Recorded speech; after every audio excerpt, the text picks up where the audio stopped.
It's been more than 20 years since a man killed his ex-girlfriend's parents in their home here on East Darby Road in Taylors. This week, he's scheduled to be put to death by firing squad. In 2001, Brad Sigmon took the lives of his ex-girlfriend's parents, Gladys and David Lark, inside their home in Greenville County. Both were brutally murdered. According to the Greenville County Coroner's Office, their deaths were extremely gruesome. Mrs. Lark, you could obviously tell she had some type of defensive wounds, so she tried to defend off her attacker. Court records state the Larks were repeatedly hit on their heads with a baseball bat by Sigmon. I remember that Mrs. Lark was actually sitting in a chair.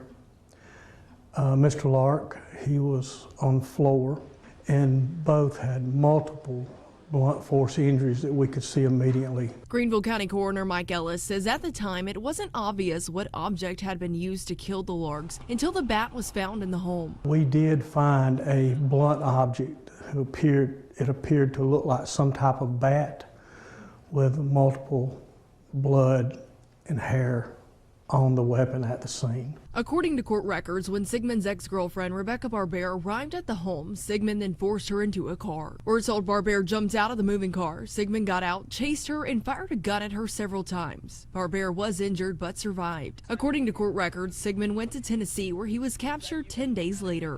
Police officers were on top of me in Greenville continuously.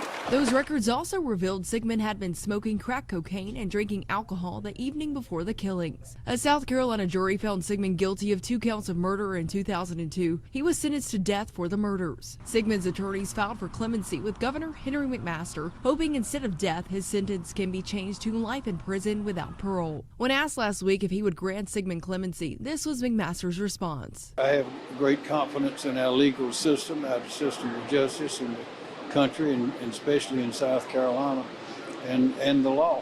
Sigmon's execution is scheduled for Friday, March 7th in Columbia. In Greenville County, Taylor Farmer, 7 News.